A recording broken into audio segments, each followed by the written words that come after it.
Imagine this. You work as a postman between 60s and 90s somewhere in Hong Kong. Your job is to deliver mail on an area of approximately 6.4 acres. That's around 0.26 square kilometers, give or take. Now that doesn't sound that much, right? Well, what if I told you that area consisted of around 350 buildings, all 10 to 14 stories high, with over 33,000 residents? Yes, you are working in a famous Kowloon walled city, City of Darkness. Now what is Kowloon walled city and how it came to be? Well, let's try to figure out together and try to find out whether it truly was as strange of a place as many believe it to be, because not all is as it seems to be at first sight. Now Kowloon walled city dates way back in time. It originated during the Song dynasty, between 10th to 13th century, as a simple outpost for salt trade, and much later it became a full-fledged military outpost. Not long after that, with Chinese losing to the British in the First Opium War, Hong Kong was now in the hands of the British Empire. Normally that would also include Kowloon as well, but British, feeling really generous, as they usually were back in the day, allowed Chinese to stay in the city as long as they did not politically interfere, meaning they had to stay quiet. Here's what really went down after that. In 1898, when population was around 700, it became the only part of Hong Kong that China was unwilling to cede to Britain under the 99-year lease of Kowloon and the new territories. The British agreed that China could keep the walled city until the colonial administration for the area was established.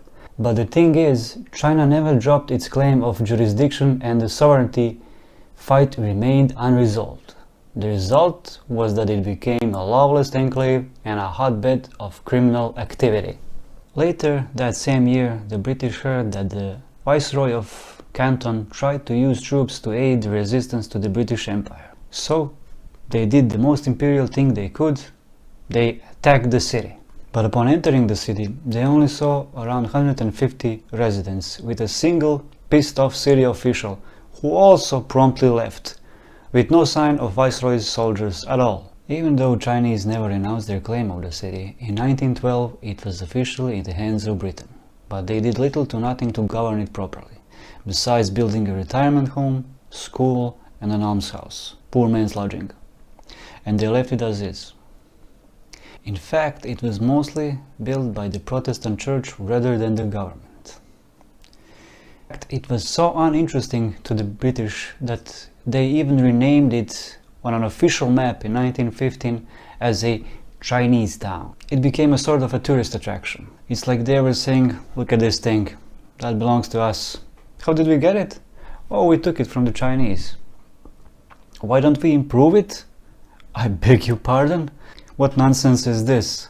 We are British, we rule, we do not improve. This remained pretty much the same until the First World War, until the Japanese invaded China or the Hong Kong Peninsula. And the most significant thing that the Japanese did was that they demolished the walls surrounding the city in order to extend the runway of the nearby Kai Tak airport. The walled city by then had around 2,000 inhabitants. And I say city loosely. After the end of the World War II, or specifically the day when the Japanese surrendered, China decided to use their Joker card. They were like, you know, if you still remember, we still technically own this city. It's our jurisdiction. But the British, being sly as they were, had their own interpretation of that situation. They were like, how about you pretend that you own the city, but you don't actually own it. It's still in our hands and we do what we want. How about that? Genius, right? In fact, that really meant that nothing would change. It would still be the same as it already was. Soon after that, realizing how horrid were the living conditions and figuring that something must be done about that, the Hong Kong government decided to demolish the city. With little to no effect, because the squatters would just build back their shacks like nothing happened. With police intervening, the whole thing went on to the whole next level. there were riots, student strikes, and amidst all that, the British consulate was set on fire. The Chinese government, realizing that this situation is a perfect opportunity to send help and stir citizens for any kind of uprising, sent their delegations to encourage the struggle against British oppressors. At this point, police intervention stopped and relented, as well as Hong Kong allowing the mainland to have their rule over the city. But as was with the British, China also adopted a hands-off approach. Now this is where Kowloon started to become something more than a simple shanty town. Now what was the reason that it wasn't actually a shanty town anymore? Can you guess? I'll give you a few seconds. Try to guess it. Done? Yes, fire. Fire was the reason that it wasn't a shanty town anymore. The fire broke out and demolished over 2,500 shacks or huts or whatever you want to call them, housing around 3,500 families. The inhabitants used this opportunity to build anew. On the ashes of the old wooden structures, a new, modern, concrete and brick buildings were starting to grow. In fact, in a rapid pace. Now let's focus briefly on the crime portion of the Kowloon walled city, because it is a major part of its history. In fact, it was one of the reasons why it was mostly interesting to the Western society. Concrete and bricks were not the only things that arose in the Kowloon walled city. Organized crime as well. The Chinese triads took refuge in the Kowloon walled city, and along with them they brought brothels, gambling parlors, heroin dens, and many more. The illegal activity was on an all-time high. The Kowloon walled city became an epicenter of a drug trade in Hong Kong. Basically, the gang members had all the control of the city. They could do whatever they want. In fact, they would rule without major police interference for over 2 decades. 2 decades. But mind you, not all business in Kowloon walled city was related to narcotics. Regular people saw the opportunity for profit as well. Entrepreneurs were jumping on the opportunity to work for a low rent with the possibility of a very high income. From plastic to food production, dentistry, even the restaurant business was booming. In fact, brothels by day could shift to a daycare centers or communal areas, while gambling dens could become a gaming dens. Everything was shifting. For a brief period in the early 60s, there was an attempt from the Hong Kong government to destroy one corner of the city, which resulted in the formation of a so-called Kowloon City Anti-Demolition Committee. In the 60s, city grew up, so to say, to a massive degree. Buildings of up to 6 stories high were sprouting everywhere. Nothing of the old shanty town was left to be recognized. And by the late 70s, that number rose to 10.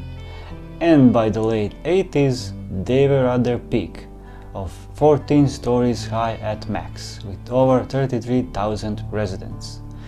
Which is an insane number, and the reason why it was at one point the most densely populated place on Earth. But this was not meant to last long. The plans for demolition of the city were already in motion, and by 1992 the last citizen was relocated, and by the March of 1993 the demolition finally began. Today, at the place of Kowloon walled city lies Kowloon Walled City Park, with only the remnants of destroyed South Gate plaques and restored old administrative office. Now, before moving on to the next part of the story, I want to briefly mention the reason why this really fascinated me and made me make this video. In fact, seeing the walled city as a child in a movie on a big screen, well, not really a movie theater of sorts, but more like a big TV screen. You know, relative to the child's head at the time, my head was a lot smaller. Anyway, if you didn't know, a 1988 movie, A Bloodsport, starring Jean-Claude Van Damme, was partially made in the Kowloon walled city, with the idea that the whole tournament was within the walls of the city.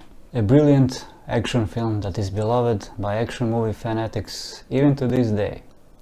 Another great film made almost entirely in Kowloon was Long Arm of the Law from 1984. More than half of the movie was filmed within the city, which is an impressive feat in itself. Western audiences might not be familiar with this one since it's lacking any relevant international movie stars, but the next one you might know. In 1993, after all the tenants had been relocated and before the demolition even started, a few scenes from Jackie Chan's movie Crime Story took place in an empty Kowloon city. They even used some of the prepared explosives for demolition as a part of the movie. Just a little something that I found interesting. Now on to the next one. Now let's talk about the conditions in the city. How were they? What do you think? Take a wild guess. Come on, take a guess. I can wait a few seconds.